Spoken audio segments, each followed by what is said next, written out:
We give like 5 minutes when Yep. people are joining.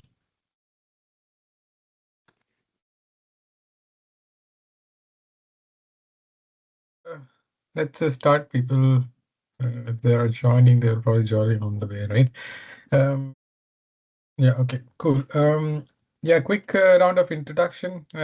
Before that, welcome to another session on working with image instructions and documentations for conversational AI.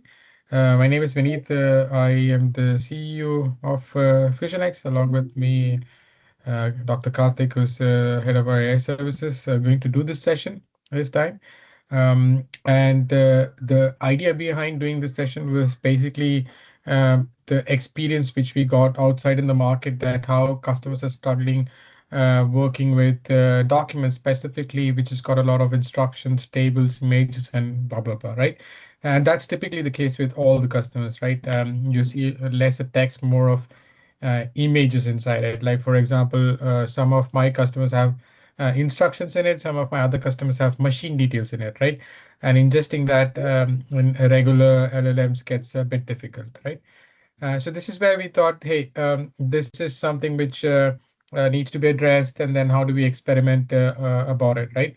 So what we did is we created a pipeline for instruction rack, and we did it in two ways. One is in Azure Cloudflow, and one is fully local, right? Fully local means you're not spending any tokens. It's built locally, it's running locally, right? And that's just to show you that this could be done in both the ways, that and your enterprise Azure Cloudflows, and also your local stuffs, right? Next slide, please. Yeah, so I think how to really understand knowledge which is trapped inside images. If you look at most of the documents, let's assume that you have a document which is giving you an instruction how to reset your password, right? And that's typical documentations in any organization, right? So uh, if you look at that particular content, the whole context will be lost because you have not consumed the images and understood what's written in the images, right? So manual SOPs or onboarding guides are typically inside these steps. And then if there's a highlighted button or there's an arrow which says, hey, click here, click that, right? And that gets very difficult to ingest into conversational AI, which is invisible to search, the context is lost, and then it gets difficult, right? So what we wanted to do is yeah, the next one, right, Karthik? We wanted to understand, hey, how can we make up a system which can read the whole document in a way uh, um, normal human being would do, right? And understand the visual cues, answer the question, and the exact source page cited, right? Also understand where exactly that information is coming from. For example, if I say there is an arrow, I would want to know where exactly that arrow is on the picture in the document, right? So I wanted the ability to read screenshots. I wanted to understand the visuals inside that. I wanted to find the right steps, with the searches, and I wanted to find the right grounding, right? So this is the whole stuff which the system, when we wanted to build, we kept in mind. And then we explored various options, and then I'm going to pass that to Karthik very soon about it, so that he can explain both the ways, and also dig a bit into why do we need that extended pipeline to tackle this, right? We'll also do, we experimented certain models and technologies here, but we are open to discuss about any other technology. Like if you are interested in docking, or we're not using docking here, but we are also using a combination docking in one of the solutions. But if you want to use like a granite or something else, why did we use that, right? And why not the OCR itself will suffice, right? So why did we do that break into three parts and then address this problem, right? So I assume everybody's understood what exactly is the problem in the industry, and you're keen to know how we're solving it in both the ways, right? Over to you, Karthik, please. Yeah, in fact, I could get into it in the form of an example we have here. So, for instance, you may have some a very simple workflow guide like this. Somebody may share with you a document of this nature where they just say, give a bunch of screenshots, and then they may put an annotation around it saying, click here, and so on and so forth. But none of this, using OCR, you could probably get the text around it. but you're going to miss the red boxes and so on. So that is something for which you would require another model to understand what's going on there and provide visual cues in textual form that gets embedded. So embedding this or providing this enriched information to your context is something that we're really targeting. So to that extent, like in this case, you have an arrow, red arrow pointing to something. If you do a simple OCR based on this, whatever text is available on the screen, it's going to make no sense of what's going to do. So to that end, what we do here is, we create the means to take the text. Whatever we have in regular textual format is also provided, and we put them as context into our RAG engine. And then we also provide the means to take the images and then find what the image actually means, not just push it in, like to understand visually what it means. So it's a combination of a regular LLM powered by an embedding model, and the embedding model itself, or the RAG pipeline itself, is capable of invoking a vision language model to actually understand what the image is actually saying. So this is the pipeline that we have built so far. Yeah, over to you, Vineet. So this, I mean, Yeah. so as you look at it, this is what happens. So we read the ingestion, we get the OCR vision and meaning, we save it into the searchable vectors, and unlike the old way of doing it, it's not just passages of text one after the other, but also the captions, etc., are all meaningfully represented in the context. So when the user asks for ask a question which requires something relevant, it refers not just to the text but also to the image that it understands properly. Yeah, so I think so if I understand it right, like in the understanding of the pipeline, it needs to first have the OCR, it needs to have the vision, it also needs to extract what is the meaning of what I've extracted, right? And then save that as like a searchable chunks which could be called up and semantically ranked, and then you get the answer, right? So that is the difference between a normal RAG directly to a document than how you want to retrieve a document which has got instructions and pictures, right? True, true, very So true. just to come back to this point number two, right? So when it comes to OCR, vision, and meaning, right? Um, you know, like I'm curious, I'm sure everybody's curious. How do we deal with OCR? How do we deal with vision? And how do we deal with meaning, right? And if what is that OCR can't catch? Like, so if you could just dig a bit into it and explain it to us, and then that would really help. Okay, so let me put it in terms of what we've done here is provided. So I've just asked it a basic question. I just asked it a few minutes back. So what we have here is we've exposed whatever document we have, this very same document, plus a few others, into our vector database, and then it includes within it the means to answer the question. So ordinarily, what you would get is, this is just the answer that you have here. But then it also contains sources, like, for example, where does it come from is fine. That's pretty easy to get. On the other hand, there are visual targets that we do. So we take we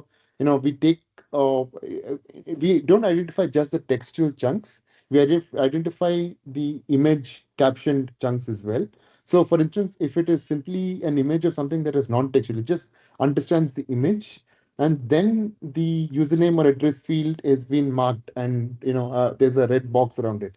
That is something that it is pointing to, or whatever it is done, and that is passed back as context to the agent that we have here, and then it is able to answer a question. So, ordinarily, if I just say, how do I create a GitHub repo based on only the information that is provided here? If I give it strict instructions to not go out of syllabus of whatever is provided in the context, it's not going to be able to understand it. It's going to say that on the basis of the context, I don't know what to do.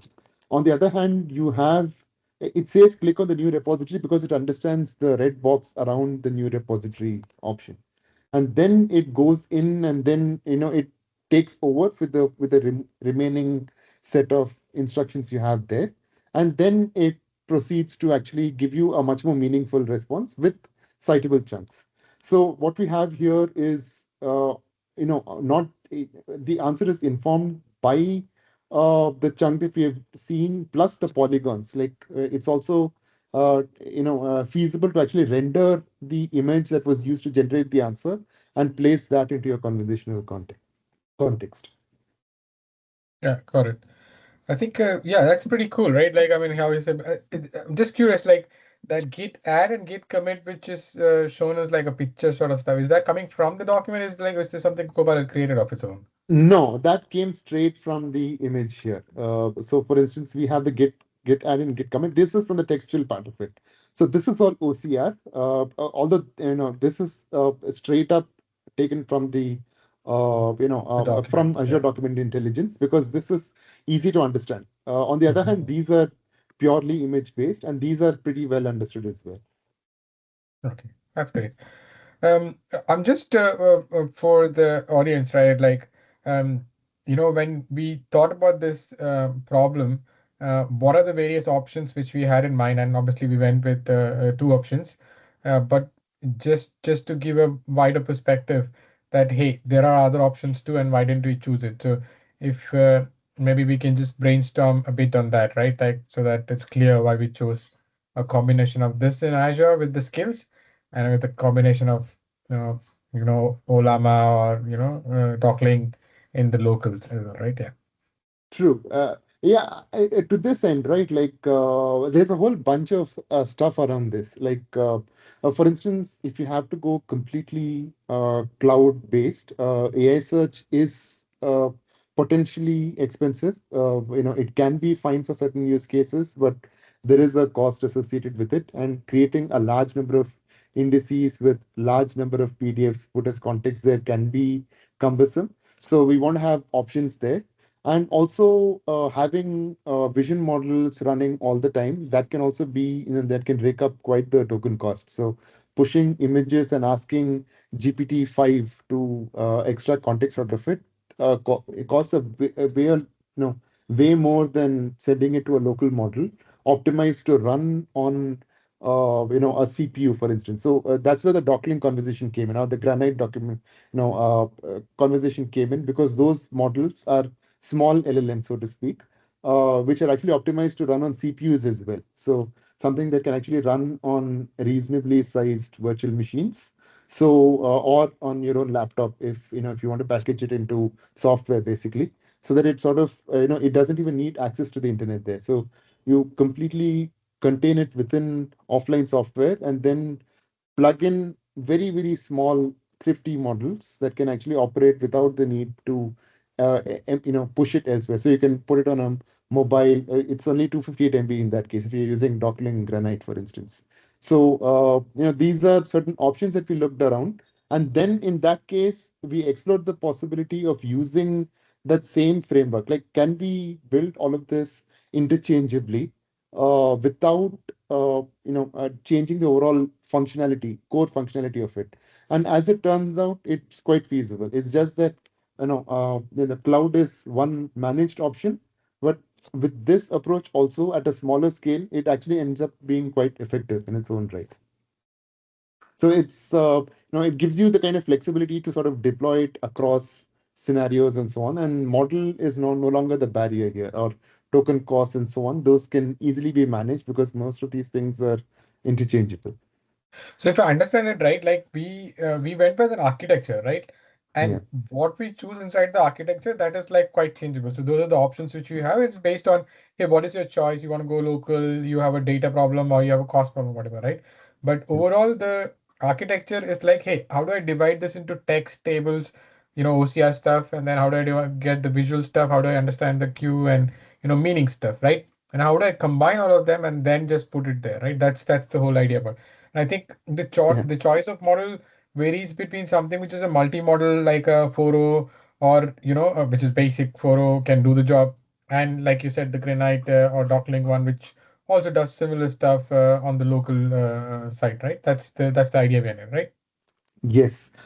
In fact, the architecture, the way we always design stuff in the AI team, or wherever we do our code, we always go with a hexagonal puts and adapters approach. So, it's always going to be an LLM provision through an adapter, And that adapter is, and the actual services layer and the domain core logic layer is always isolated from, it doesn't care what LLM is used, whether it's given by AWS or Azure hosted, or coming from your own system or from other managed on-premises system. Either way, it's completely agnostic. Even you can bring your own keys there. You can bring your own embedding model there, whatever it may be, whether it is managed or your own. And either way, the core logic remains unaffected, basically. And in this case, for example, we just played with two principal options. One is the completely Azure-based option, but all you have to do to change the way it works is, just define your deployment setting, and then you can deploy both on Azure or local as the option may be, or very quickly build out the idea is not to build out the whole product again, but simply add an adapter, and but the core services layer remains the same, and you can port it across to various people who may need it. Yeah. I'm just out of curiosity, right? Like I know a product team, they were building something very similar, but what they did is they had I don't know what libraries they use, but they definitely use dockling, right? And just the dockling, and then they tried to extract it, right, along with one of the models, right? Again, I don't know the model, right? But it was not able to understand the instructions inside the images, right? Although it could understand tables very well, and some images may be very basic, but not well. What is that is missing in their architecture, uh, which uh, um, which could help them if we were to guide them? Hey, this is how it's to be done, right? Yeah, Docklink natively uses, when you don't provide your own vision language model, it uses a combination of rapid OCR and table former, and basically table former to get the table format, and its own rapid OCR to get the text, and then it uses a layout parser to understand the layout of the document. So you could have like multi-lane documents. For instance, a newspaper is usually, you've got multiple lanes in which text is written out. It's not just flat one way. An OCR is not going to be able to understand that you've got documents laid out in certain ways, and tables are hard to represent. So the idea is it converts it into a markdown and so on and so forth. But then there comes the question: what happens if there's an image, there's a photograph of somebody in the way? It's not something that can be understood as text, so naturally, it's going to just nothing in that pipeline involves how to handle a non-textual image, basically. So in that case, that's where it falters. In that Yeah, case, so I think and yeah, the queue part was missing. So they did yes, understand that to an extent the image, but tables, but they missed what really means inside the queue. So that is what is missing in that algorithm or whatever they're writing in the pipeline, and that is why it's not able to ingest it better, right? So got it. yes. Amazing. We just put in plug in something like Quen vision language model. The Mhm. docklink allows you to get the location of the image, and then that image is understood separately and put back into the pipeline for us to Amazing. understand better. Okay, so I think maybe it's a good idea to see one of these because I'm very curious how the skills are coordinating between the OCR, the queue, the visuals, and then it is putting that in the indexer and then probably getting consumed, right? So if you want to probably show our audience how that is to be done, right? Okay. You want me to show them the skill set that was used for this on Azure? Yeah, that would be fair. I don't know. Do we have slides after this? What are the slides after this? We do have a few, yeah. Just how we provide, Yeah, maybe you the can just kind of wait for adaptive this and approach. then we can go to it. It makes more sense. Yeah. Yeah, this is just to highlight that switching between local and Azure is just as easy as just setting your configuration. So all you need to do is provide a specific set of flags and it deploys accordingly. The only complexity here is in adding adapters, and the rest of it is always agnostic to how it. So, for instance, how is an what it just abstracts away what an embedding model is, and works with that in the service layer. And this is broadly the Azure flow. We put a bunch of documents in. So this is what I can show. We put a bunch of documents in blob storage. then we look at the AI, we sort of create an indexer to create the index, use document intelligence to get the OCR layout images and so on. And then this is the rub here. This is what makes it different from your regular, pre-built Azure pipeline where you already have a GPT. We already have an embedding model plus chunking, etc. Those are skills that you can get out of the box from Azure. But this visual cue skill is something that is developed separately, that really is needed to understand the images in context. And then we vectorize and sort of, then from here onward, it is, how use your visual cues and provide it to the vector store. So Yeah, I think, since you're talking about embedded, it's just a fun question, right? Like, hey, sometimes people say, hey, I have a text embed large, I have a text embed small, right? And although I look at it as like, I don't know when to use what, like, small means maybe it's giving me small stuff and big means big, right? Do you know where that really helps? Like, or maybe you can validate my thoughts. If I want more quality and I have a lot of data, which I want to embed properly and get the more accurate answer, but it is more expensive because that embed uses the models which could burn more tokens or at the database size or whatever, right? And the small is where you want quick, not so accurate results. I'm not saying accurate, but like you're not presenting something to your CXO. Is that how it you would want to differentiate or?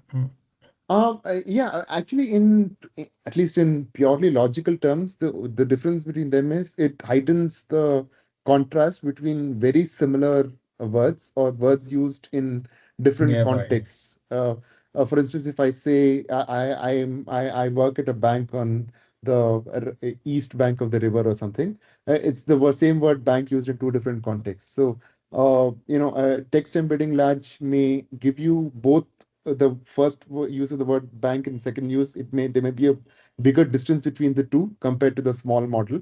So that kind of hair splitting is something that is capable of doing a little bit better. So it understands those semantics slightly better.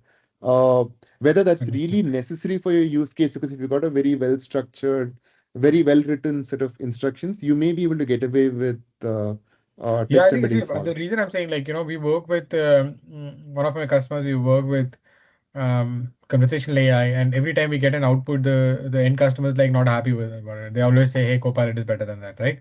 So, obviously you can go and write some prompt and do something, but you gotta control the embeddings, the pipelines, the how you chunk it, and all these things are important because that, at the end of the day, plays an important role in the quality, right? Yeah, but in fact, what I would do is go with small and then use a module like Ragas to sort of get the metrics around the chunks that you're getting. See if there is indeed a problem, because most of the time small does end up working pretty well. I would just baseline it out and see whether it's really worth going for the large one in that particular context. Usually it's not. I mean, small is good enough for most scenarios, but if so, then uh, probably need to upgrade for that. Understood. Cool. Yeah, I think let's go to the next slide. Okay. And this is the basically, this is the The way the we ask search the works, question. yeah, how it Yeah. works. Yeah, cool. Got Yeah. it. Yeah. So we take the query, get the hybrid search. Now, this is the vector that is there is not just based on the text chunks, but also understands the images that are within the document that it is using as the ground truth, Yeah. provides a response, and then along with citations as well.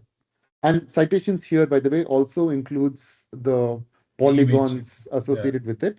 That while we have not done, it is fodder for the UI folks to deal with and make a very nice Yeah. So it conversational basically queue just for it. tells you the X and Y of where it is, and then if you want to do something with it, you do with it, right? Like, hey, somewhere here there is a button, right? Like on the top right corner, go and click it, right? Something like that, right?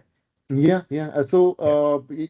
it's almost like generating an image. So respond not just with instructions, but also with potentially the screenshot that is relevant to answering the question. So that adds a lot of value. I mean, a picture says 1,000 words, so to speak. Yeah, absolutely. Okay. Okay, so Yeah, that's understood. These are the components which we need, obviously. Yes. yeah. Yeah.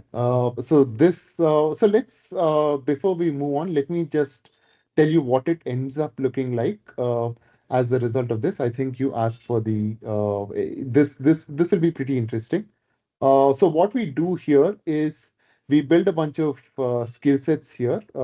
This is in the case of the Azure deployment. There's a analog in the local variant as well. That's predominantly VS Code.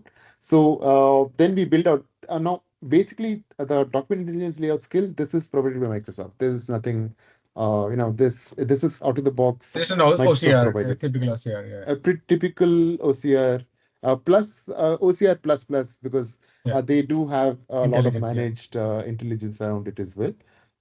Then Actually, they this don't is what have the OCR anymore because even in the Copilot Studio, what they've done is the traditional OCR, they just removed it. Everything is running on an LLM, right? yeah. So because the accuracy was much better, apparently, right? Like, so, yeah. True. So, for instance, when you have the same dates, like approved by date, approved for date, and very complex contract documents with a lot of from to kind of dates, Mhm. getting the right place and getting the right date to fill in, and you may have multiple key value pairs with dates. You don't want to get them confused. The regular OCR Yeah, is just not going to cut it at absolutely. that point. So, but this is what was added on top of it. So we take there's a custom API. So we just took a instruction rack. We just built out a, s- a API, sorry, MCP server and deployed it to the uh, Azure container apps. That's why container apps was a part of the solution And there. this is to just to And catch the queue. And so you've written some sort of Python code, which is just understanding the queues from there. Is it? Is that what it is? yes, yes. Okay. So for instance, this the very first skill takes in the images and takes in the document, gets out a bunch of text sections and normalized images from the document, and then this hands it over to as inputs the same text and normalized section from the prior skill, and then passes it along to the next skill. This in turn gets you a nice enriched set of chunks. So the first one gets you some chunks. This one gets you the real enriched chunks. And then the third skill is again back to Microsoft out of the box. This thing embedding model. Uh, well, we use text embedding 3 large here, but we might as well have gone with small here as well. Yeah, So yeah. yeah, but See, this now you is know this why is the where the large and the winning skill. small, right? Yeah. Yes, yes. So See, I think the thing is, the reason I asked you, like, I'm just sometimes I work with certain products and they're all using small and then you're not using hybrid. So I'm just always curious, why not? Right? So then, you got to understand, hey, one can get you accuracy, but it also maybe cost more with respect to infrastructure and other stuff, right? So when you're building something, you'll have to take the right mix in between all of these things, right? Then it makes sense. yes. Yeah. Yeah. True, and in fact, I think that's given us a topic for another seminar. Like, Yeah. what do we do? How do we configure our rack correctly to get our That's exact true. context? That's true. Yeah, it's true. So So you finally, we got have a this. text section just for the audience, right? You got a text section. It's just like imagine it's like a paragraph or whatever.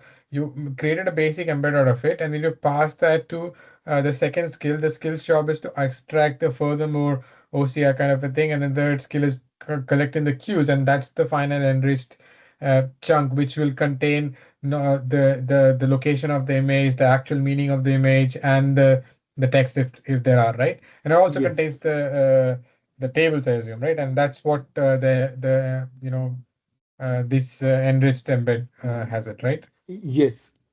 So the enrich embedding is the second skill that enriches it. The third skill is just takes whatever enriched chunks are there and embeds them basically. Uh, That's the functional utility of this. And finally, what we have inside our index associated with this. So what we have built up for the demonstration, we have a bunch of fields like this. So within this, when it passes on a query, I can ask it a question. The question that I asked there was, how do I start a new repo on GitHub or something? Very simple question. Of course, it's strictly instructed to not answer based on anything but the document provided, uh, and then pass along. And what it provides in response is something like a object with a lot of these fields involved. So what is the visual summary? What is the source file? What is the page number? And so on and so forth to make it citable basically. And then plus the bounding polygons, the visual cues, the visual targets, so on and so forth. So all of this is passed along to the LLM. So when you ask a question, the LLM takes the question, or the agent takes the question, asks this, this instruction drag server, what context can you give me? And this sends back the context with all the enriched information, and then it answers based on that. So it's an information collection phase that it goes through. And just to demonstrate what finally you get out of it, you do get effectively like this is the answer. Of course, the neat answer, visual friendly, is here, but under the hood, just taking a small peek under it, you do get a bunch of things here, like what is the queue. You'll find some of these things familiar in the prior screen as well. So we do see like link, what is the queue clickable link for password recovery and so on. So all of this is passed as potential context. Here we just take whatever top few chunks are there as that could be relevant to answering the question. The LLM decides what context is actually relevant to the question, uses that and gives you a final answer like this. Correct.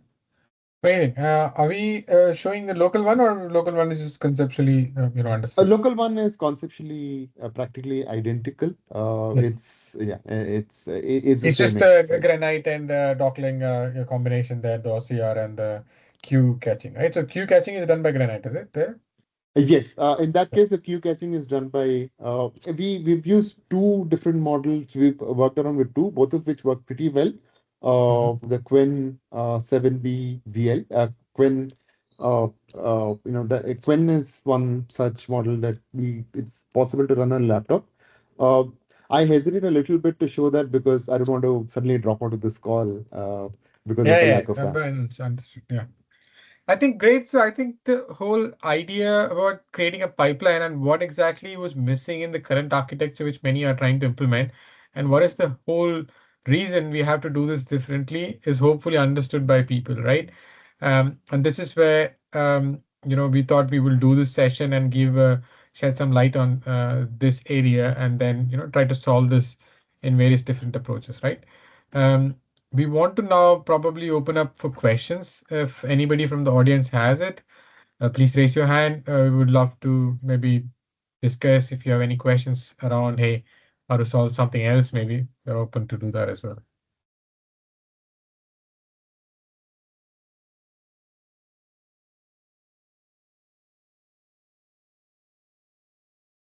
Yeah, I think Krishna has got a question.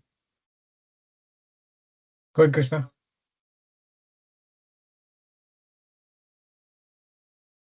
Can't hear you. Mm, Should we unmute him? How does it work? Nagaraju, can you help maybe here? Yeah, I have got the option. Like, so yeah, we were working on a similar kind of POC. So where we Okay. were injecting the what are the login files you have created it, that GitHub kind of thing. Similar kind of instructions we were injecting into Pega Knowledge Buddy. So with the instructions like are we able to achieve this within the Pega Knowledge Buddy itself, or do No, we it's a need to knowledge, but depend upon? see, Knowledge Buddy, if you using the vectors of Knowledge Buddy and the embeds, you cannot do this at the moment. They are building the whole mechanism to extract this information. Right now, there's something known as the smart chunking, which is basically Dockling extracting tables. That's the max it can go, right?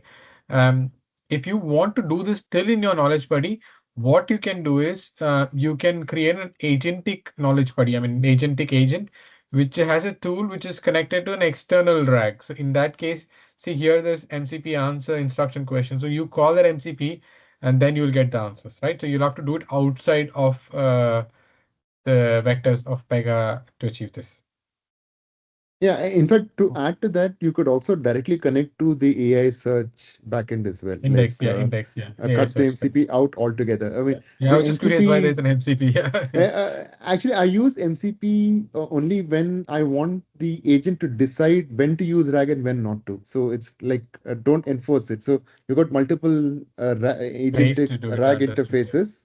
So I yeah, want to use this RAG, this vector search vector database for something, another vector database for something else. So it yeah. knows, it discerns which one to use at any given time, rather than force it to use one. That's true. I hope you got the answer, Krishna, because see, Knowledge Buddy relies heavily on the vectors on the Postgres, right? And that vectors is controlled by most likely an ADA embed or a Titan embed. But when you ingest the stuff, it is directly using the embed. But now they have a smart chunk that's also dockling, I think. But that's only doing the text, but it's still missing the cues inside the instruction. That is what the problem in the industry is, right? So I don't think you can do it at the moment directly in Knowledge Buddy. You'll have to do it outside. Oh, okay. Yeah, got it, Vinay. Thanks. Yeah. Any other questions?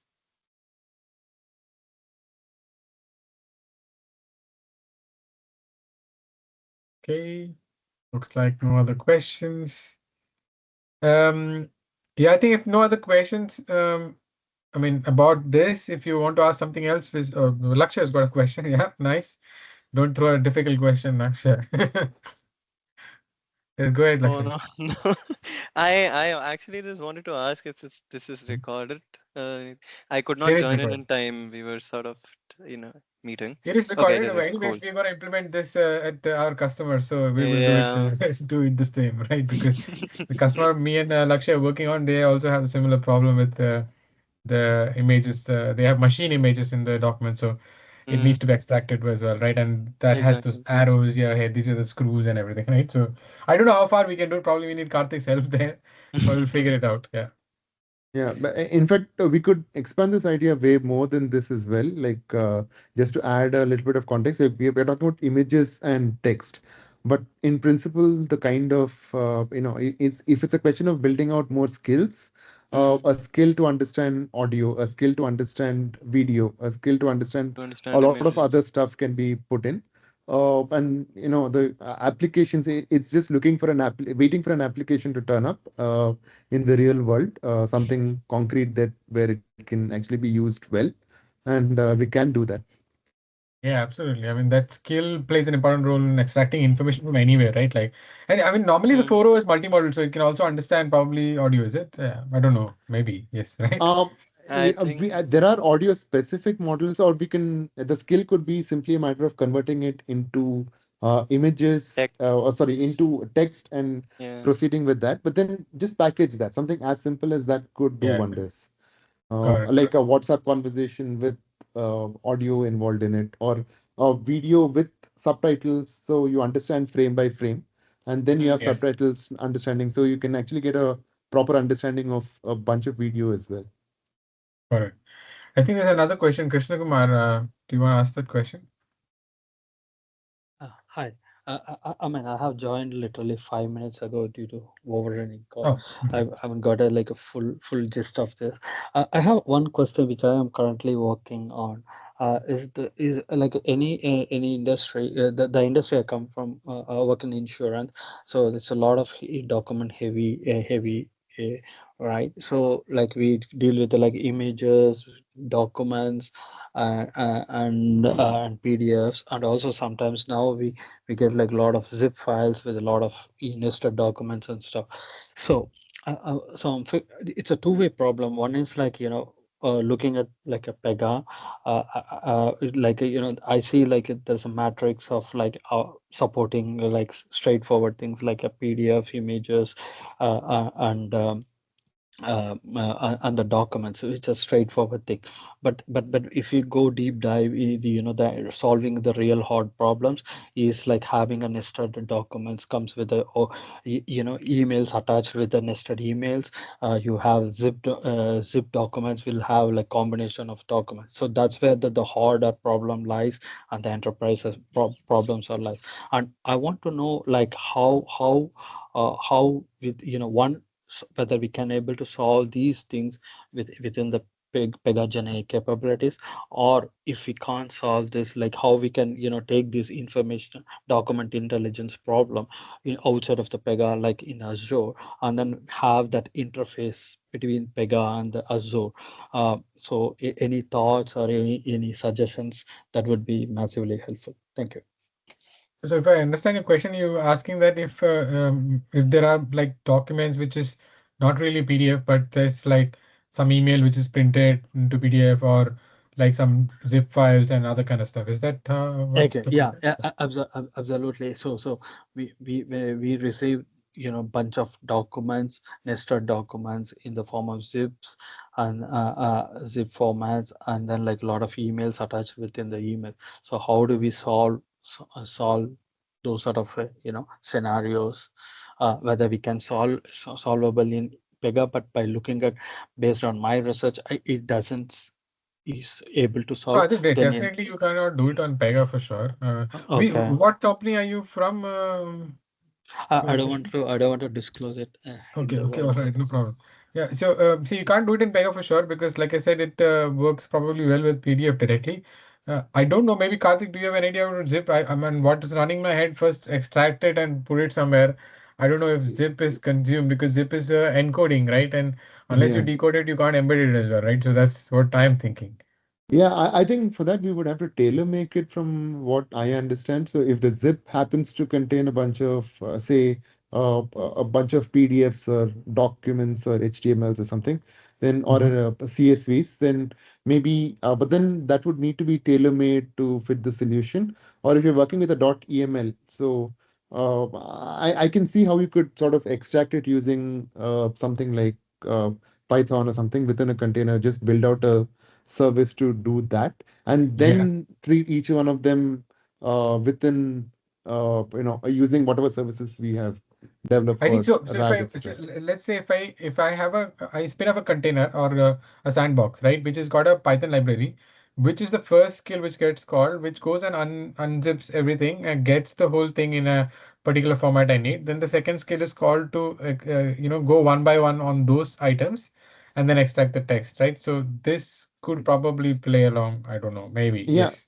So if you're considering, let's say, Azure, AI search, then you can build skills where, it looks into your blob storage wherever you've dropped your files. Mhm. Or it doesn't have to be blob storage. You can connect to a different data source as well. Just pulls out each file, looks at the extension. Assuming it's a validly placed extension, then performs the necessary skill based on the kind of extension you have. So we can also branch it out, saying that if it's a CSV, this skill applies. If it's HTML, that skill applies. If it's a PDF, that some other skill applies. So it sort of creates separate pipelines and then push all of it into a vector database. Now, there's a separate question of how do you organize the vector database in such a way that you can accurately, like if there's a lot of very similar looking documents, like annual reports from multiple years, that's a separate problem to deal with, and it's a different strategy question. But as such, I think Pega, as you said, probably does not do that part of it. You'll have to do it through code. Yeah. Cool. All right. I think if no other question, we would like to wind up. Thank you for attending. Thanks, Karthik, for helping us on this session. And I think should also give a bit of credit to Kito, who actually worked on some of the pipelines here. We just gave him basic understanding. I think Karthik guided him throughout. So yeah, there's also a bit of work done by him in the background. Yeah, yeah, a huge shout out to him. I mean, Yeah. he did a big chunk of it. Yeah. Yeah. All right. I wish you a great evening then. Have fun, guys.